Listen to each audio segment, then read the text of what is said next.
Assalamualaikum warahmatullahi wabarakatuh. Waalaikumsalam warahmatullahi wabarakatuh. Good morning, everyone. Morning. Thank you for being here today. We are delighted to have the opportunity to present to you about credit protection, an essential topic in today's financial world. In this presentation, we will explore what credit protection is, its importance, and how it benefits individual and business. Before we begin, let us introduce our group. My name is Cindy Aulia. My name is Alfi Sapiani. My name is Faris Fardias Azmi. My name is Regiana Semara. My name is Salsadila Sapa. My name is Saidatina Putra Zahra. My name is Dia Syafira Indiani. My name is Asyafa Zaskia.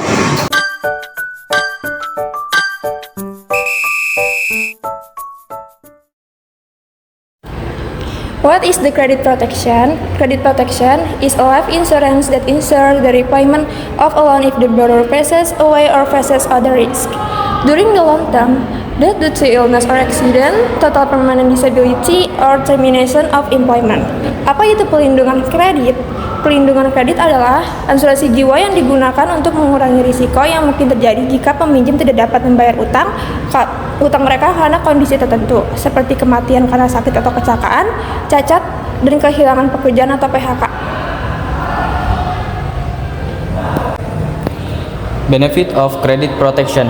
The first is increasing bank confidence in the distributing credit, and then reducing the risk of losses to default and ensuring the sustainability of large-scale credit project, and then improving risk management, encouraging for debtor shield from additional financial burden and provides peace of mind for creditor, minimizes default risk and ensuring financial stability.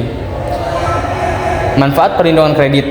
Yang pertama, meningkatkan kepercayaan bank dalam menyalurkan kredit. Yang kedua, mengurangi risiko kerugian karena gagal bayar. Yang ketiga, memastikan keberlanjutan proyek kredit skala besar. Yang terakhir, meningkatkan manajemen risiko mendorong. Untuk para debitor, melindungi mereka dari beban keuangan tambahan dan memberikan ketenangan pikiran. Untuk kreditor, meminimalkan prestasi risiko dan menjamin stabilitas keuangan.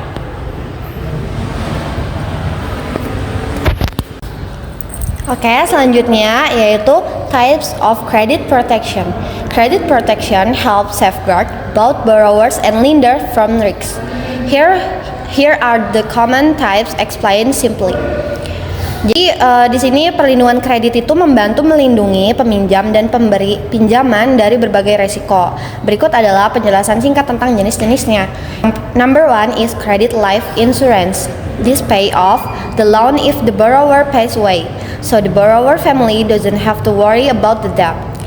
Yang pertama itu ada asuransi jiwa kredit, melunasi pinjaman jika peminjam meninggal dunia, sehingga keluarga peminjam tidak perlu mengkhawatirkan utang. Number two is credit disability insurance, yaitu cover loan payments if the borrower become disabled and can work. It usually help with monthly payment for a certain time. Yang kedua itu asuransi cacat kredit, membayar angsuran pinjaman jika peminjam menjadi cacat dan tidak bisa bekerja. Biasanya membantu membayar cicilan bulanan untuk jangka waktu tertentu. Number three is credit employment insurance. Help borrower who lose their job unexpectedly. It cover loan payments while the borrower in unemployment. Yang ketiga itu ada asuransi pengangguran kredit. Itu membantu peminjam yang kehilangan pekerjaan secara tiba-tiba. Asuransi ini menanggung pembayaran pinjaman selama peminjam menganggur. Number four is credit property insurance. Protect items used as collateral like a house or car. If they are damaged by fire, theft, or natural disaster, the insurance cover the loss. Yang keempat itu asuransi properti kredit. melindungi aset yang dijadikan jaminan seperti rumah atau mobil. Jika aset tersebut rusak akibat kebakaran, pencurian, atau bencana alam, asuransi ini akan menanggung kerugiannya. Number 5 is Payment Protection Insurance or PPI cover various risks such as illness, injury, or job loss that could make it hard for borrowers to pay their loans. Yang kelima itu asuransi perlindungan pembayaran atau PPI, melindungi dari berbagai resiko seperti sakit, cedera, atau kehilangan pekerjaan yang dapat menyulitkan peminjam untuk membayar pinjaman. Number 6 is trade credit insurance, used by business to protect against customer not paying their invoice. Yang keenam itu ada asuransi kredit perdagangan, digunakan oleh bisnis untuk melindungi dari resiko pelanggan tidak membayar faktur mereka. Yang terakhir itu ada Loan Protection Insurance, a comprehensive policy that protect borrower from major risks like death, disability, or unemployment, making sure loan are repaid. Yaitu asuransi perlindungan pinjaman, polis yang menyeluruh yang melindungi peminjam dari resiko besar seperti kematian, cacat, atau pengangguran sehingga peminjam tetap bisa dilunasi. Guarantee risk 1. Failure to pay due to bankruptcy of the debtor business. 2. The debtor is insolvent or declared bankrupt. 3. The debtor has run away or cannot be traced. 4. Credit withdrawn before the term is complete for credit 2 years. Important, all risks are technically agreed between the bank and insurance. Risiko yang dijamin: pertama, gagal bayar akibat kebangkrutan usaha debitur. Kedua, debitur insolvent atau dinyatakan pailit. 3. Debitur melarikan diri atau tidak dapat dilacak. Keempat, kredit ditarik sebelum jangka waktu selesai untuk kredit lebih dari 2 tahun. Penting semua risiko disepakati secara teknis antara bank dan asuransi. Next, credit from the risk of non-payment. Letter of credit. A letter of credit that guarantees credit payment. Physical collateral. Collateral in the form of physical assets such as property of vehicles. Personal guarantee. Guarantee in the form of a personal guarantee from the debitor or a third party. Alat proteksi kredit. Yang pertama ada credit insurance, asuransi yang melindungi kredit dari risiko tidak dibayar. Yang kedua ada letter of credit, surat kredit yang menjamin pembayaran kredit. Yang ketiga ada jaminan fisik, jaminan berupa aset fisik seperti properti atau kendaraan. Yang keempat jaminan personil, jaminan berupa jaminan pribadi dari debitor atau pihak ketiga. Oke, selanjutnya ada credit protection methods. Yang pertama ada credit analysis, analyzing the debtor's ability to pay credit, atau menganalisis kemampuan debitor untuk membayar kredit. Proses ini melibatkan penilaian terhadap prinsip 5C. Yang pertama ada karakter, assess the honesty and integrity of the prospective debtor, atau menilai kejujuran dan integritas calon debitor. Yang kedua ada capacity, analyze the debtor's ability to pay credit based on income or cash flow, yaitu menganalisis kemampuan debitor untuk membayar kredit berdasarkan pendapatan atau arus kas. Yang ketiga ada capital, check the financial condition of the prospective debtor including asset and liabilities, atau memeriksa kondisi keuangan calon debitor termasuk aset dan kewajiban. Yang keempat ada collateral, assess the asset that can be used as collateral in the event of default, atau menilai aset yang dapat dijadikan jaminan jika terjadi wan prestasi. Yang terakhir ada condition, consider external factor such as economic condition, industry and market trends, atau mempertimbangkan faktor eksternal seperti kondisi ekonomi, industri, dan tren pasar. Yang kedua ada providing guarantees, requesting guarantees from debtors to reduce risks, atau meminta jaminan dari debitur untuk mengurangi resiko. Jaminannya itu dapat berupa jaminan berwujud seperti tanah, bangunan, kendaraan, atau mesin, dan jaminan tidak berwujud seperti surat berharga, saham, atau piutang. Pemberian jaminan membantu mengurangi risiko kerugian karena kreditur dapat menjual aset tersebut untuk menutupi kewajiban yang belum dibayar. Yang Tiga, ada credit monitoring, regularly monitor debtor credit performance, atau memantau kinerja kredit debitor secara teratur. Bisa dengan cara monitoring rutin terhadap pembayaran angsuran, evaluasi laporan keuangan debitur untuk memastikan kondisi keuangannya stabil. Yang terakhir, kunjungan lapangan untuk memeriksa penggunaan dana kredit. Yang keempat, ada portfolio diversification, dividing credit risk across various types of credit, atau membagi risiko kredit ke berbagai jenis kredit, dengan tujuan untuk menghindari konsentrasi risiko pada suatu debitor atau industri tertentu. Dan yang terakhir ada studi kasus. In English, Credit Protection by Bank Mandiri during the COVID-19 pandemic. The first background: 1. Credit portfolio 10 trillion. 2. Challenge shorts in NPL from 2% to 8%. The second strategies: 1. Credit insurance. 2. Loan restructuring. 2. Intense risk analysis. 4. Portfolio diversification.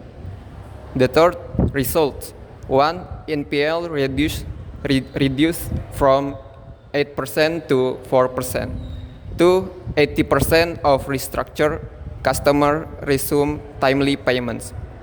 3. Operational stability maintained. The fourth and the last key takeaways: 1. The importance of credit insurance and regulatory collaboration. 2. Flexibility in business strategy during crisis. Penjelasan dalam bahasa Indonesia. Latar belakang, Bank Mandiri adalah salah satu lembaga keuangan terkemuka di Indonesia. Sebelum pandemi COVID-19, bank ini memiliki portofolio kredit senilai 10 triliun dengan fokus utama pada sektor UKM atau usaha kecil menengah. Ketika pandemi melanda pada 2020, banyak nasabah mengalami kesulitan dalam membayar angsuran karena penurunan pendapatan. Hal ini meningkatkan resiko kredit macet atau non-performing loan atau NPL yang bisa merugikan bank secara finansial dan reputasi. Yang pertama, tantangan atau menjadi urgensi dalam studi kasus ini. Pertama, yaitu lonjakan kredit bermasalah. NPL naik dari 2% menjadi 8% dalam waktu 6 bulan. Yang kedua, resiko likuiditas. Penurunan pembayaran kredit mengurangi arus kas masuk. Dan yang terakhir, tekanan regulasi, yaitu dari OJK meminta bank untuk melakukan restrukturisasi kredit kepada nasabah terdampak pandemi. Langkah-langkah proteksi kredit. Yang pertama yaitu asuransi kredit. Bank bekerja sama dengan perusahaan asuransi untuk melindungi portofolio kreditnya. Dan yang kedua, restrukturisasi kredit. Mengikuti kebijakan OJK, bank memberikan opsi merestrukturisasi kepada nasabah. Seperti yang pertama adalah penurunan bunga, perpanjangan tenor pinjaman, penjadwalan ulang pembayaran angsuran, dan yang terakhir peningkatan analisis risiko kredit. Yang ketiga, bank memperketat proses analisis risiko untuk pinjaman baru, termasuk menilai sektor yang paling terdampak pandemi seperti pariwisata dan lebih selektif dalam pemberian pinjaman.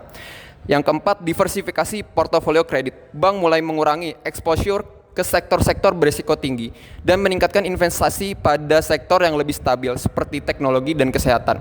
Lalu hasil dari pembahasan studi kasus yaitu yang pertama adalah penurunan NPL. Dengan langkah proteksi, NPL berhasil turun dari 8% menjadi 4% dalam waktu 1 tahun. Yang kedua, pemulihan kepercayaan nasabah. Nasabah yang diberikan restrukturisasi menunjukkan loyalitas yang meningkat. Dengan 80% dari mereka kembali melanjutkan pembayaran tepat waktu. Yang ketiga, keberlanjutan operasional. Program proteksi kredit membantu bank mempertahankan arus kas dan menjaga stabilitas operasional selama masa sulit.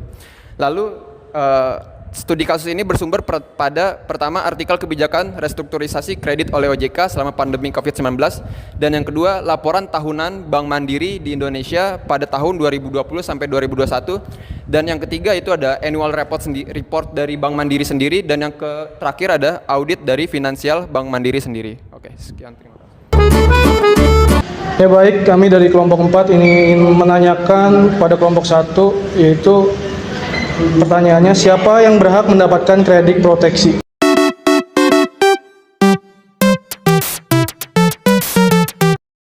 Yang berhak mendapatkan kredit proteksi biasanya ditujukan untuk pemegang polis yang memenuhi kriteria tertentu. Umumnya syaratnya meliputi yang pertama usia. Pemohon harus berusia antara 20 hingga 60 tahun dengan masa pertanggungan maksimal hingga usia 65 tahun. Yang kedua, status kewarganegaraan. Harus menjadi pemegang kartu kredit atau peminjam dari lembaga keuangan yang menawarkan produk ini.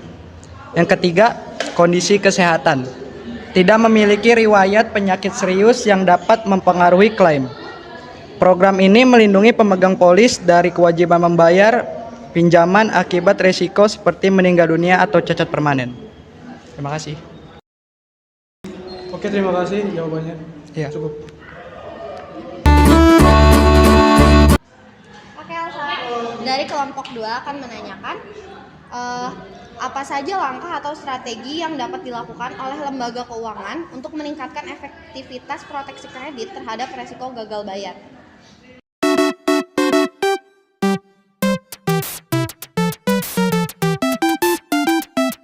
Langkah atau strategi yang dapat dilakukan itu yang pertama bisa analisis kredit yang mendalam seperti melakukan penilaian yang komprehensif terhadap kemampuan dan riwayat kredit calon debitur. Kedua, diversifikasi portofolio kredit dan dimana menghindari konsentrasi kredit pada satu sektor atau kelompok tertentu.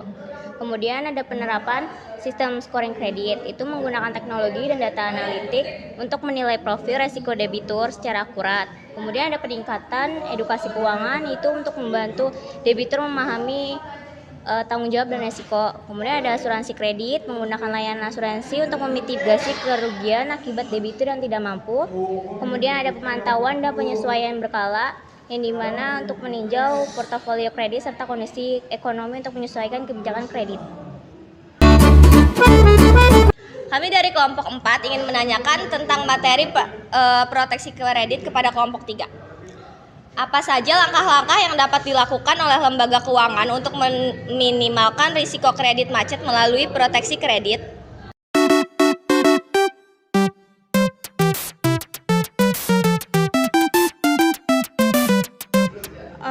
Perkenalkan, nama saya Vivin dari kelompok 3, izin menjawab pertanyaan dari kelompok 4. Lembaga keuangan dapat meminimalkan risiko kredit macet dengan langkah-langkah berikut. Yang pertama, analisis kredit yang ketat. Yang kedua, prinsip 5C yaitu menilai karakter, kapasitas, modal, jaminan, dan kondisi ekonomi. Yang ketiga, asuransi kredit yaitu melindungi dari resiko gagal bayar.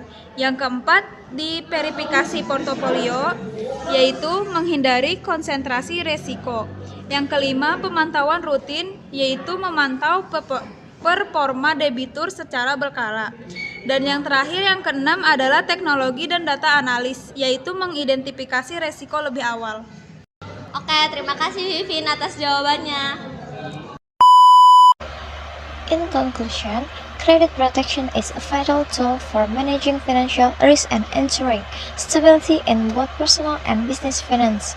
By understanding and implementing credit protection strategies, we can safeguard our financial well-being in today's unpredictable economy. Thank you for your attention and participation. We have that what we have conveyed and be useful and provide new understanding. That's all from our group.